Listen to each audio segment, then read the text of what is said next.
DTV news కి స్వాగతం. బులెటిన్ల ముందుగా హెడ్లైన్స్ చూద్దాం.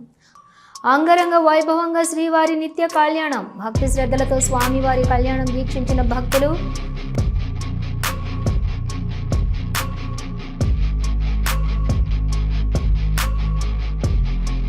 ట్యాంక్ బండపై సర్దార్ సర్వాయి పాపన్న గౌడ్ విగ్రహ ఏర్పాటుకు శంకుస్థాపన కార్యక్రమంలో పాల్గొన్న ముఖ్యమంత్రి మరియు ఇతర మంత్రులు. బుగ్గన అప్పుల లెక్కలు అన్ని తప్పుడు లెక్కలే. Biodiversity board chairman Neelayapalem Vijay Kumar విమర్శలు.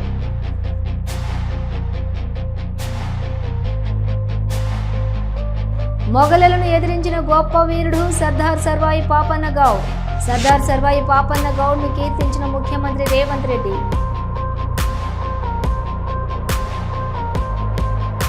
ట్యాంక్ బండ్పై సర్దార్ సర్వాయి పాపన్న గౌడ్ విగ్రహ ఏర్పాటుకు శంకుస్థాపనలో ముఖ్యమంత్రి రేవంత్ రెడ్డి పాల్గొన్నారు.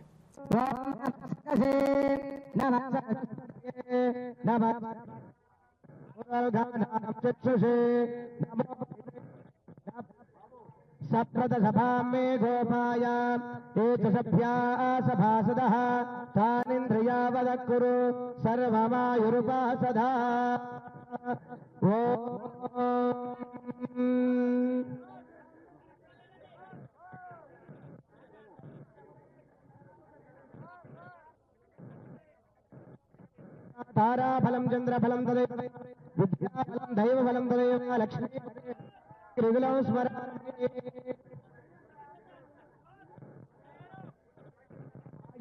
परायणे धूर्वारोहन्त पुष्पिने यदाश्च पुण्डरे समुद्रस्य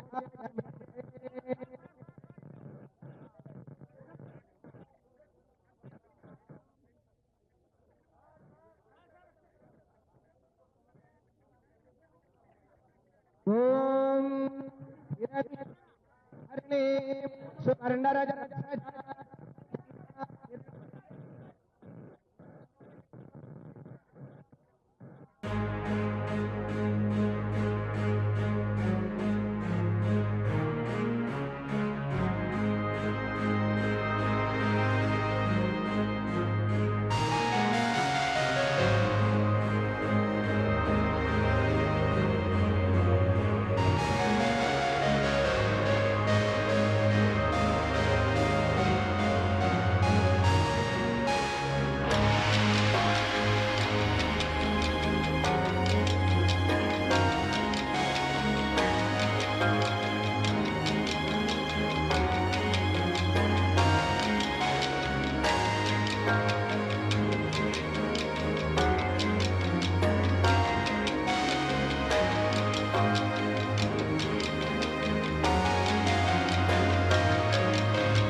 కూటమి ప్రభుత్వం గెలిచిన దగ్గర నుండి నేటి వరకు స్టీల్ ప్లాంట్ కాపాడే విషయంలో వెనుకడుగు వేస్తూనే ఉందని, మెల్లగా ప్రైవేటీకరణకు మార్గం సుగమం చేస్తుందని ఆరోపించారు మాజీ మంత్రి గుడివాడ అమర్నాథ్.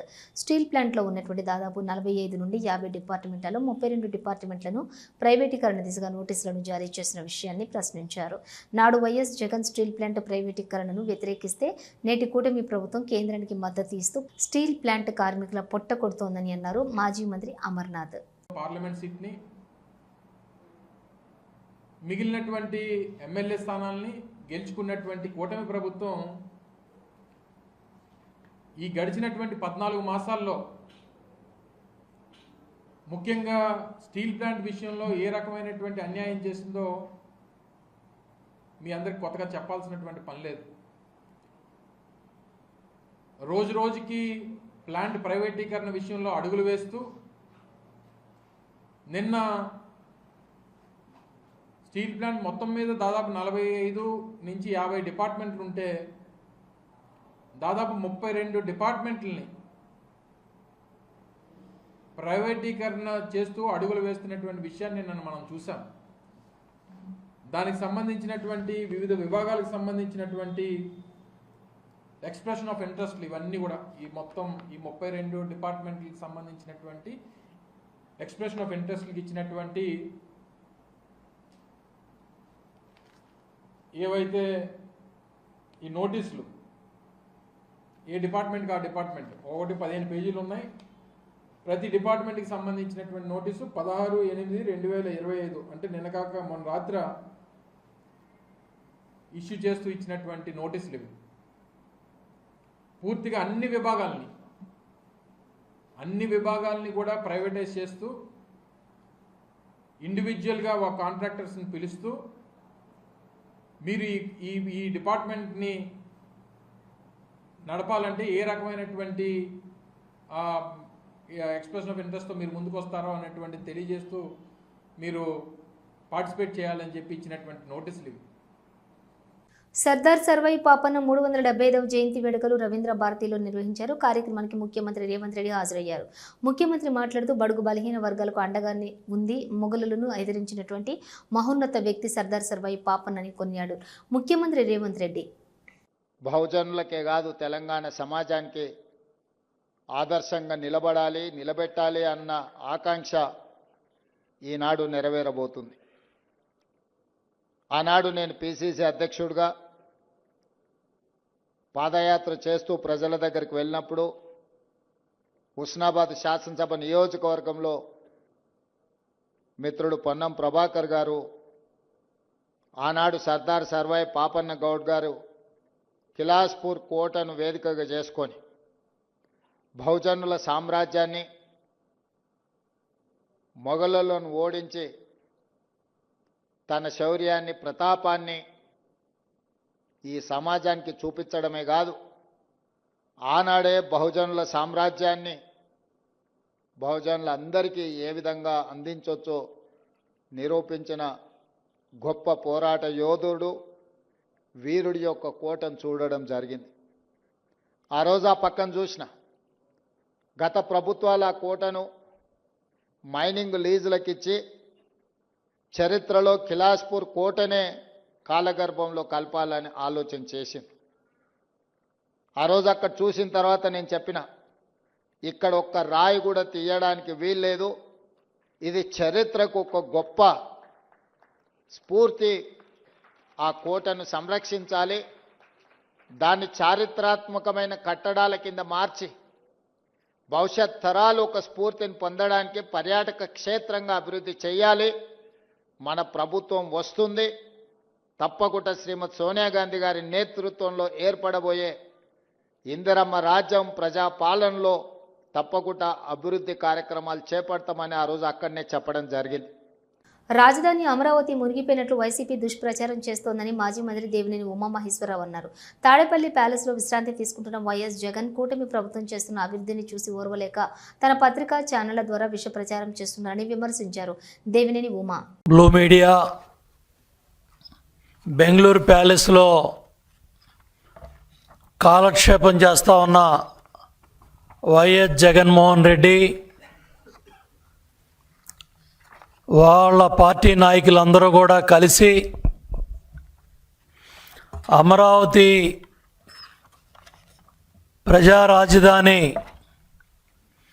దగ్గర 52,000 కోట్లతో నిర్మాణాలు జరుగుతూ ఉంటే చూసి ఓర్వలేక తట్టుకోలేక విష ప్రచారం ఫేక్ న్యూస్ స్ప్రెడ్ చేస్తూ ఉన్నారు. ప్రకాశం బ్యారేజీకి గేట్లు పనిచేయట్లేదని, కొండవీటి వాగు నీళ్ళన్నీ కూడా పొన్నూరు నియోజకవర్గం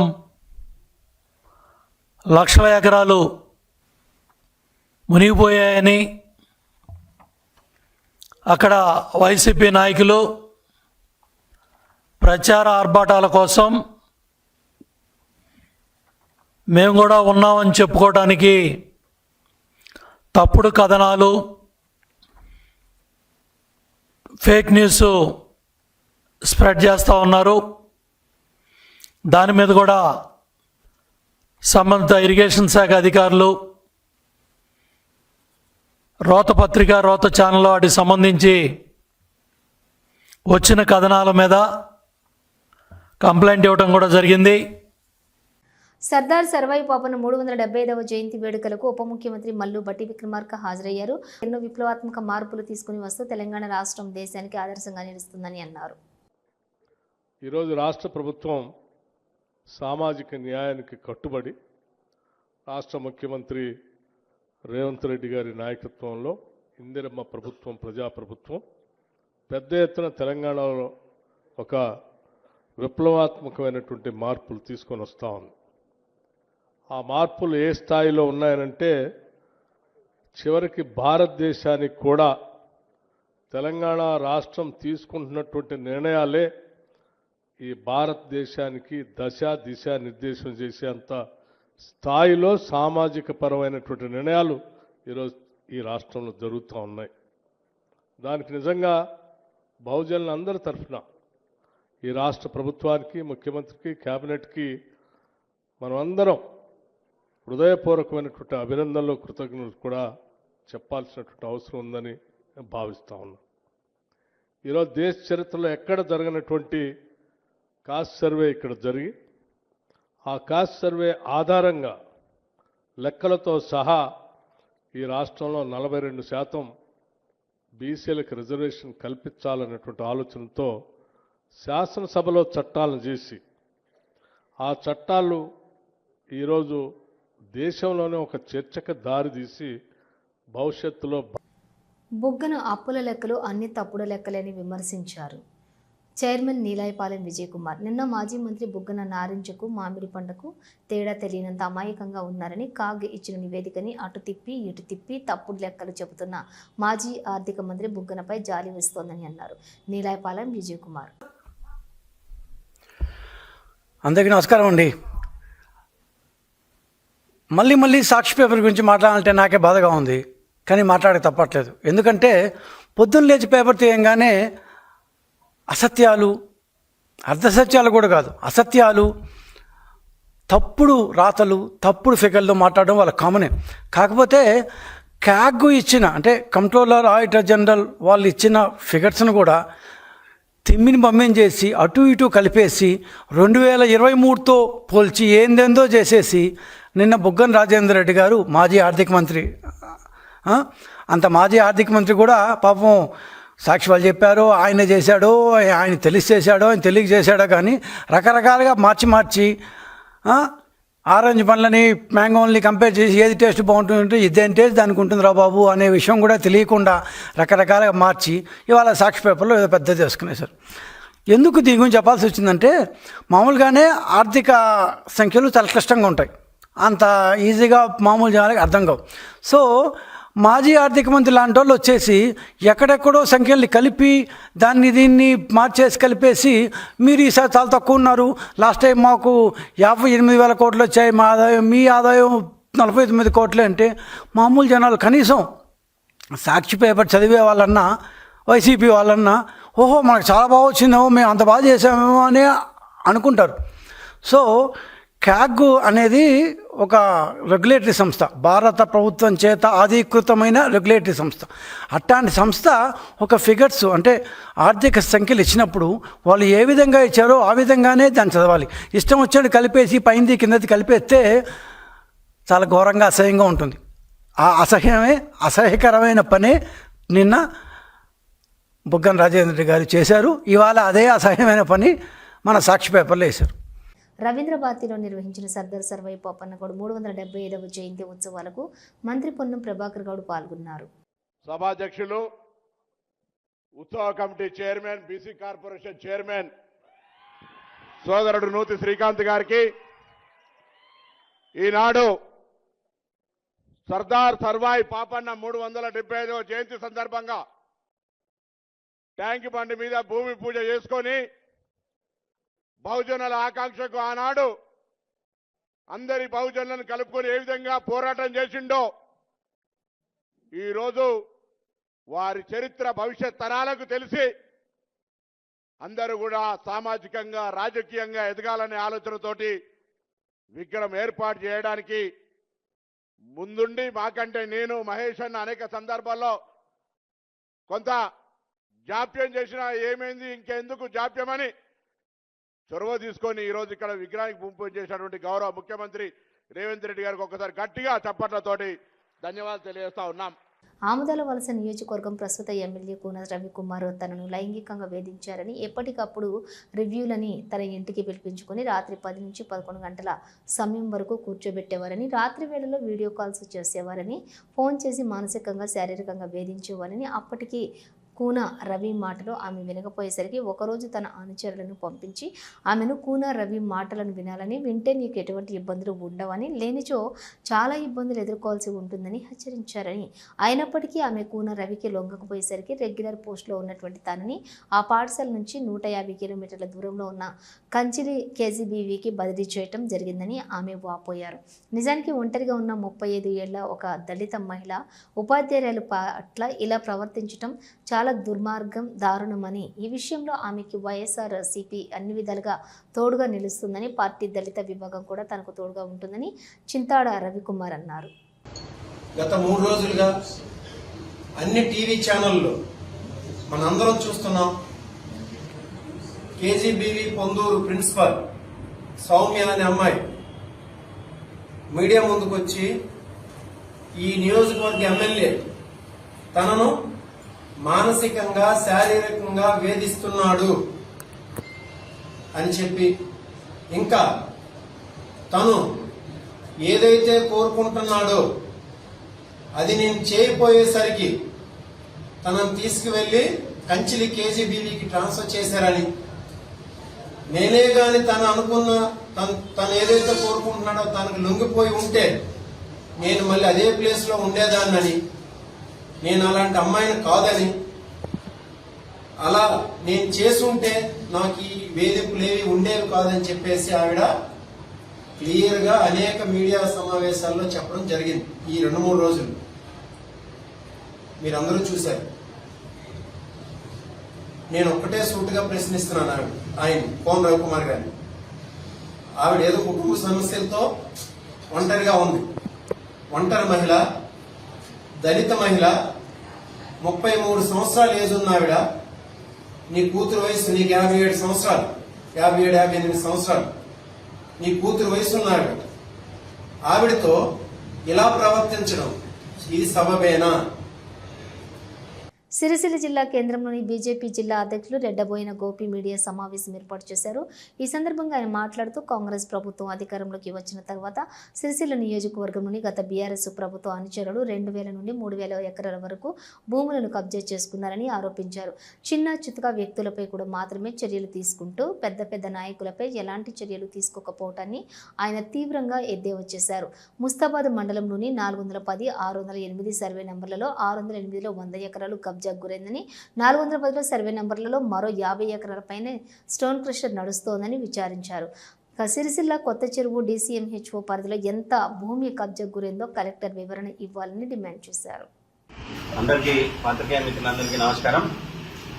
ముందుగా బహుజనులందరికీ సర్వాయి పాపన్న గారి జయంతి సందర్భంగా శుభాకాంక్షలు తెలియజేసుకుంటూ, సిరిసిల్ల నియోజకవర్గంలో కాంగ్రెస్ ప్రభుత్వం అధికారంలోకి వచ్చిన తర్వాత ఈ నియోజకవర్గంలో ఒక 2-3 వేల ఎకరాలు గత ప్రభుత్వం ఏదైతే బీఆర్ఎస్ పార్టీ వారి అనుయాయులకు రాసిచ్చింది, వాటన్నిటిని బయటికి తీస్తున్నాం. మేము వాటన్నిటిని ఏదైతే చట్ట ప్రకారంగా కాని వాటిని అన్నింటినీ క్యాన్సిల్ చేసి ఆ చేసుకున్న వాళ్ళందరినీ జైలుకు పంపుతానన్నది.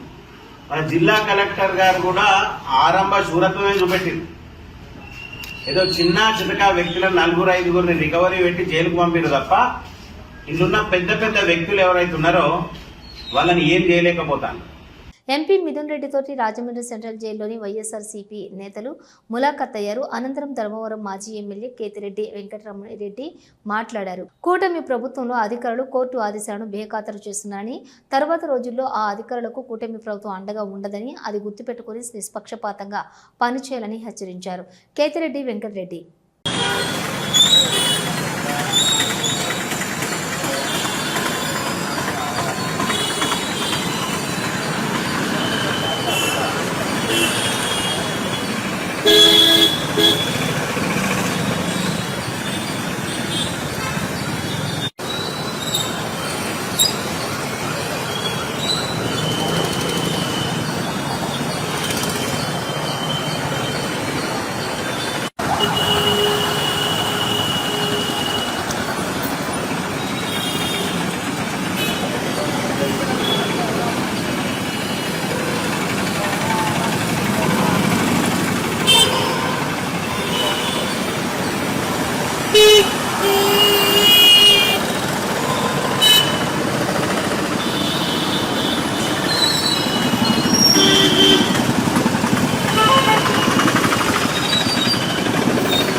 ఆ రోజు కూడా ఇలాగే ఇబ్బంది పెట్టాలని చంద్రబాబు నాయుడు గారు చూడడం జరిగింది. ఎందుకంటే మొదటి నుంచి కూడా ఆ జిల్లాలో పొలిటికల్గా వీళ్ళను చంద్రబాబు నాయుడు గారిని వాళ్ళను ఎదుర్కొంటున్న కుటుంబంలో పెద్దిరెడ్డి గారి కుటుంబం ఒకటి కాబట్టి వాళ్ళను మానసికంగా ఇబ్బంది పరచాలి అనే ఒక ఆలోచనతో గతంలో కూడా చేయడం జరిగింది.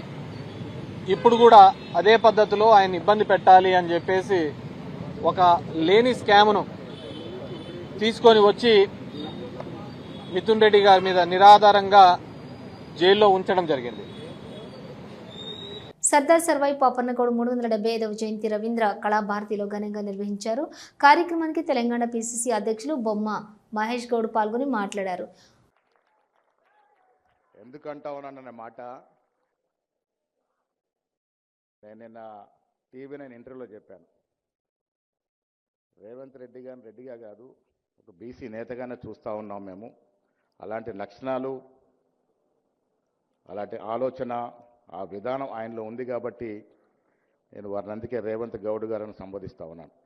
పెద్దలు గౌరవనీయులు బట్టి విక్రమార్క గారు, గౌరవనీయులు కేశవరావు గారు, మంత్రివర్యులు మా ముదిరాజ్ బిడ్డ సిఆర్ గారు, నిరంజన్ గారు, మరో మంత్రివర్యులు లక్ష్మణ్ గారు, గాజుల శ్రీనివాస్ గౌడ్ గారు, మేయర్ విజయలక్ష్మి గారు, గౌరవనీయులు పొన్నం ప్రభాకర్ గారు, శ్రీకాంత్ గారు, మధు యాష్ గారు, శాసనసభ్యులు శామ్యుల్ గారు, మా శంకరయ్య గారు, మహిళా చైర్పర్సన్ శారద గారు.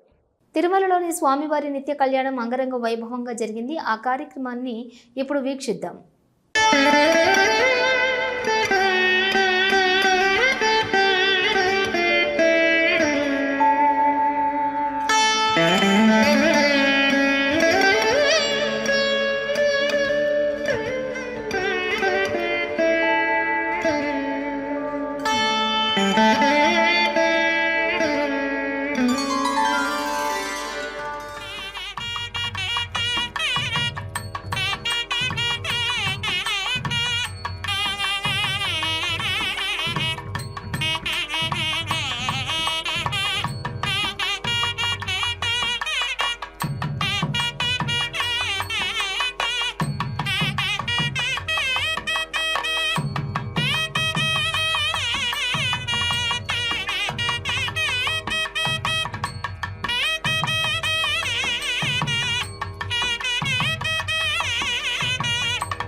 సరే ధనం ఇచ్చారు, ఆ వంటలు చేశాడు అగ్ని భట్టారకుడు. ఇవన్నీ ఎక్కడ వండాలి, ఎక్కడ పెట్టాలా అన్నాడు.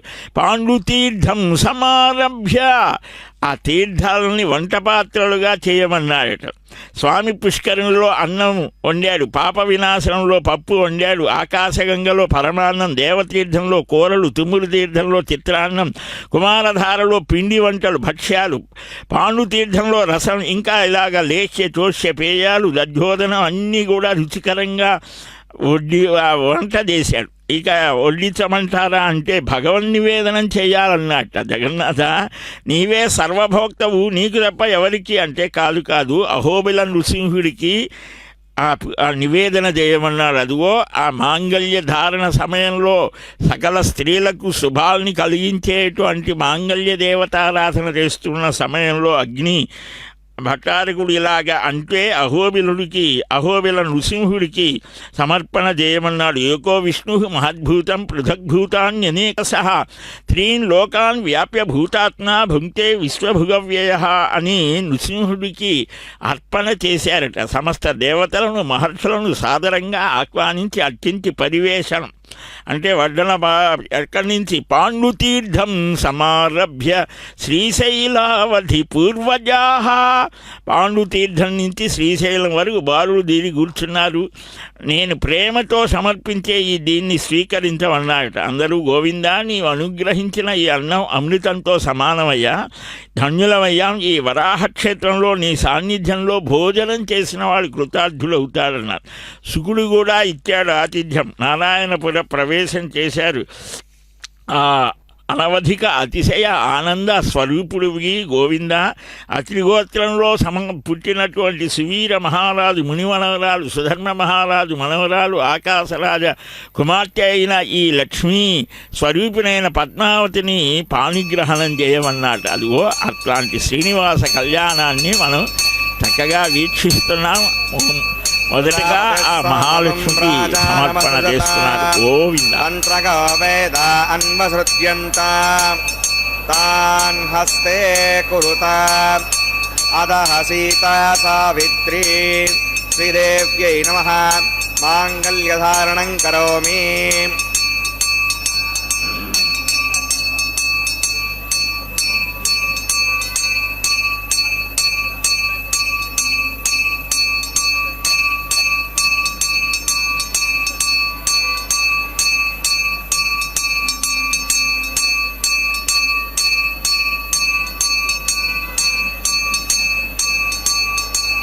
ప్రజాపతిః సామగం రాజానమసృజత తంత్రగో వేద అన్వసృజ్యంత తాన్ హస్తే కురుత అదః సీతా సావిత్రీ భూదేవ్యై నమః మాంగళ్యధారణం కరోమి. మాంగళ్యధారణ ముహూర్తః సమహూర్తోస్తు.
బులెటిన్ విశేషాలు మరో బులెటిన్తో మళ్ళీ కలుద్దాం. అంతవరకు చూస్తూనే ఉండండి న్యూస్.